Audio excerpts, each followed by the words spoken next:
Mereka hanya menganggap bahwa agamanya yang bisa menyelamatkan, padahal tidak bisa. Agama itu kan tidak bisa menyelamatkan. Seperti itu. Ketika bencana ya, mereka kan memanggil Tuhan, memanggil Allah. Sedangkan Tuhan atau Allah itu kan punya nama. Namanya kan Yesus Kristus. Ketika kalian hanya memanggil Tuhan atau memanggil Allah, ya Tuhan Yesus tidak akan datang. Ya karena yang dipanggil bukan namanya. Tapi ketika kalian memanggil nama Tuhan atau nama Allah dengan sebutan Yesus Kristus, ya dia akan datang, dia akan menjumpai kalian. Sama halnya ketika kalian itu dipanggil dengan sebutan woi, pasti kalian juga tidak akan menyahut, tidak akan menanggapi. Kalian kan punya nama, ya sama. Tuhan itu punya nama, Allah itu ya punya nama, yaitu ya Yesus Kristus. Ketika kalian memanggil Tuhan, ya Tuhan, ya Tuhan, ya Allah, ya Allah. Tuhan mana yang kalian itu sebut? Tuhan itu kan punya nama, Allah itu punya nama, Yesus Kristus itu. Makanya ketika kalian dipanggil boy, kan kalian tidak menyahut, karena kalian punya nama. Misalnya nama kalian Siti, misalnya nama kalian Mario, kan sesuai nama kalian dipanggil. Ya sama, ketika kalian memanggil ya Tuhan, atau berdoa ya Tuhan, atau ya Allah, ya Allah. Nama Tuhannya itu siapa? Nama Allahnya itu siapa? Seperti itu. Kalau yang kalian panggil Tuhan Yesus, ya dia akan mendengarkan doamu, akan menjawab doamu. Sama halnya kalian punya nama, dipanggil boy ya nggak akan nyahut, boy, nggak akan nyahut, karena kalian punya nama. Seperti itu.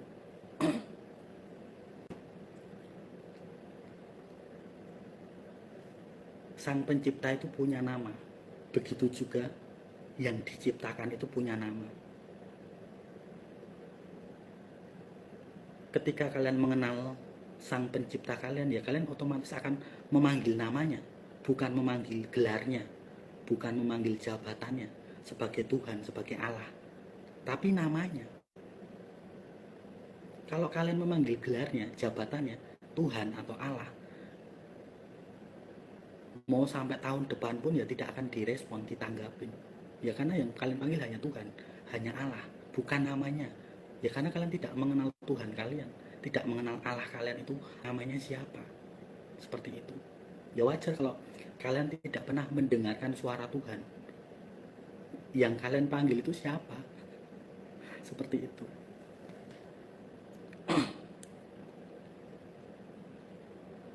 Makanya ketika bencana itu datang, kalian panggil ya Tuhan, ya Tuhan, ya Allah, ya Allah, ya nggak bakalan merespon. Karena Tuhan itu punya nama, Allah itu punya nama, Yesus Kristus namanya. Mau kalian panggil terus menerus ya Allah, ya Allah, ya Tuhan, nggak bakalan ditolong, nggak bakalan kuasa itu turun. Karena yang berkuasa ya nama itu Yesus Kristus saja. Selain nama itu nggak ada kuasanya. Seperti itu. Sama halnya ketika kalian berpapasan dengan teman kalian atau sahabat kalian atau mantan kekasih kalian atau mungkin kerabat kalian, terus mereka panggil, woi, lama nggak jumpa, woi, apa kalian menyahut? Kan tidak, kalian hanya biasa saja, ya acuh tak acuh, lewat ya lewat saja, ya karena tidak dipanggil nama kalian. Sama seperti itu. Begitu.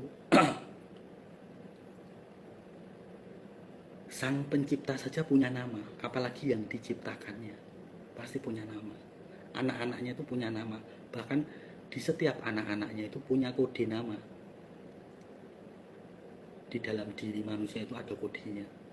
Makanya ketika manusia tidak balik kepada sang pencipta, kepada sang ilahi, kode nama di dalam diri manusia itu ya tidak terlihat jelas. Ya karena tidak kembali, karena serupa dengan dunia, serupa dengan apa yang ada di sekitarnya. Jadi kan kode nama di dalam diri manusia itu jadi buram, jadi blawur, jadi kabur. Karena apa? Karena tidak sesuai dengan sang penciptanya.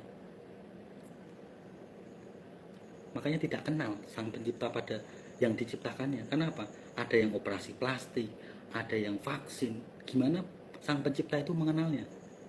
Padahal dulu diciptakan seperti ini, wujudnya seperti ini, rupanya seperti ini, tingginya seperti ini, pendeknya seperti ini, kayanya seperti ini, miskinnya seperti ini. Nah, ketika semua DNA-nya itu rusak, ya pakai vaksin, operasi plastik, ya yang menciptakan kan tidak kenal, tidak bisa mengenal. Loh, dulu aku menciptakan manusia satu ini ya, itu ciri-cirinya seperti ini. Kenapa kok tiba-tiba berubah? Dulu aku menciptakan wanita ini, hidungnya pesek. Kenapa tiba-tiba hidungnya tuh mancung? Seperti Pinocchio lah mungkin. Atau aku menciptakan laki-laki ini, alisnya tebal. Kok tiba-tiba alisnya tidak ada? Atau sudah dikerok? Atau sudah digundulin? Nah, seperti itu. Operasi plastik ataupun vaksin itu kan membuat tidak kenal lagi. Kode DNA ilahinya itu hilang, tersamarkan, kabur, tidak bisa terdeteksi lagi. Seperti itu. Jadi wajar ketika tiba-tiba ada bencana, mau diselamatkan, loh kok ciptaanku kok jadi berubah bentuknya? Ini mau diselamatkan ya, biar dia itu selamat ciptaannya. Tapi kok aku lihat kok dia bukan ciptaanku ya, siapa yang menciptakan dia? Apakah AI atau manusia lain atau robot? Aku dulu menciptakan dia, ada tompelnya sebelah kiri, kok tompelnya bisa pindah ke sebelah kanan? Atau mungkin tompelnya hilang? Itu kan semuanya terlihat ya. Tuhan itu mampu melihatnya semuanya. Atau ada apa namanya, andeng-andeng di sini atau apa, tiba-tiba dioperasi sama itu manusia, diambillah itu apa, andeng-andeng atau tanda-tanda di mukanya. Nah, itu kan sudah tidak kenal lagi. Tuhan itu sudah menciptakan manusia secara detail. Bahkan saat di dalam kandungan ibunya itu sudah tahu manusia ini mau jadi apa, digariskan seperti apa. Seperti itu. Begitu. Malaikat itu sebenarnya pengen menolong manusia dari bencana-bencana. Tapi ketika mau ditolong, itu ada saja fisiknya yang mungkin tidak seperti yang diciptakan oleh sang ilahi, sang pencipta. Itu baru operasi plastik ya. Belum nanti menyangkut keserakahan, sifat manusia itu harusnya pada dasarnya harus sama seperti sang penciptanya, yaitu ya rendah hati,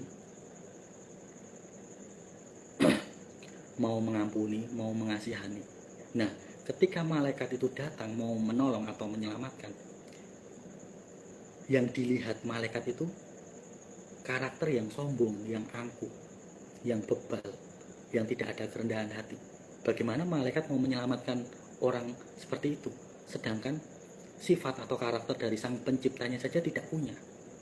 Ya mana mungkin mau diselamatkan? Mau diselamatkan malah malaikatnya ditolak. Malah dikira yang menyelamatkan seorang malaikat tadi dianggap setan, dibilang halusinasi lah, penyesat lah, segala macam. Padahal itu dia mau menyelamatkan kalian. Kan lucu ya. Itulah yang membuat dia tidak bisa terselamatkan. Ada kesombongan, keangkuhan, tidak ada kerendahan hati. Belum lagi ditambah operasi plastik, merasa diri sempurna, payudaranya montok segala macam, hasil operasi, hasil suntik silikon, seperti itu. Ada plastiknya, mukanya ada mungkin ditempelin logam-logam, misalnya ada susu besi atau susu emas atau susu perunggu atau kuningan ya. Makanya ketika manusia itu diciptakan oleh Tuhan yang bernama Yesus Kristus, ya manusia itu harus menyadari Tuhanku itu punya nama. Karena nama itu Tuhanku sangat berkuasa. Tuhanku itu punya nama, Yesus Kristus. Makanya nama itu sangat berkuasa. Manusia itu harus menyadari akan hal itu. Bahkan ada konfirmasi dari Cicak ya barusan, kalau kalian dengar ya. Seperti itu. Ketika manusia menyadari bahwa Tuhan itu punya nama, Allah itu punya nama, yaitu Yesus Kristus, otomatis diri kalian juga punya nama, punya kode nama di dalam diri kalian. Karena kalian miliknya, seperti itu. Tapi kalau kalian tidak menyadari, tidak mau kembali lagi kepadanya, ya sudah, berarti memang kalian bukan miliknya lagi. Kan kehendak bebas ya. Ketika manusia itu kembali minta pengampunan, minta belas kasihan, maka Tuhan atau Allah yang namanya Yesus Kristus itu akan mengampuni kalian, akan mengasihani kalian. Makanya itu yang membuat malaikat jatuh pada iri. Malaikat jatuh itu iri dengan manusia, karena mereka tidak bisa kembali lagi ke surga. Mereka ya sudah ke neraka semuanya. Beda dengan manusia, punya kehendak bebas, bisa memilih antara surga dan neraka. Sedangkan malaikat jatuh, Lucifer, itu tidak bisa kembali ke surga, tempatnya ya di neraka. Makanya mereka ingin mengambil semua manusia, seluruh manusia, untuk digenosida, supaya tidak kembali lagi kepada sang pemiliknya. Makanya malaikat jatuh itu mendirikan agama, mendirikan pendidikan, kesehatan, pabrik-pabrik, vaksin-vaksin, supaya menjauhkan kalian dari sang pencipta, dari Tuhan, dari Allah yang namanya Yesus Kristus. Seperti itu. Karena ketika malaikat itu jatuh, dia tidak lagi bisa diampuni lagi, karena sudah berkhianat. Orang yang berkhianat itu tidak akan bisa diampuni lagi. Seperti itu. Itu konsepnya seperti itu. Makanya ketika orang itu berkhianat, cahaya itu hilang, cahaya hatinya itu hilang, cahaya nurani hatinya itu hilang. Makanya orang yang berkhianat itu kematiannya itu akan sadis biasanya. Entah itu dia bundir, entah itu dia itu menerjunkan dirinya di kereta atau di jalan tol, atau mungkin menabrakkan dirinya atau menggantungkan dirinya. Nah seperti itu. Karena apa? Karena rohnya sudah berkhianat. Ketika roh berkhianat itu cahaya nurani hatinya itu hilang. Makanya orang yang berkhianat itu kematiannya itu akan sadis biasanya. Entah itu dia bundir, entah itu dia itu menerjunkan dirinya di kereta atau di jalan tol, atau mungkin menabrakkan dirinya atau menggantungkan dirinya. Nah seperti itu. Karena apa? Karena rohnya sudah berkhianat. Ketika roh berkhianat, itu tubuh jasmani akan kalah, akan mati tubuh. Seperti itu. Makanya jangan sampai berkhianat. Ketika kalian berkhianat, roh itu akan mengintimidasi kalian. Roh-roh dunia itu akan mengintimidasi kalian. Kalian yang bercerai, kalian yang pengkhianat, itu akan diintimidasi. Ya oleh netizen ya khususnya ya. Oleh roh-roh yang ada di sekitar kalian. Kalian akan terintimidasi di situ.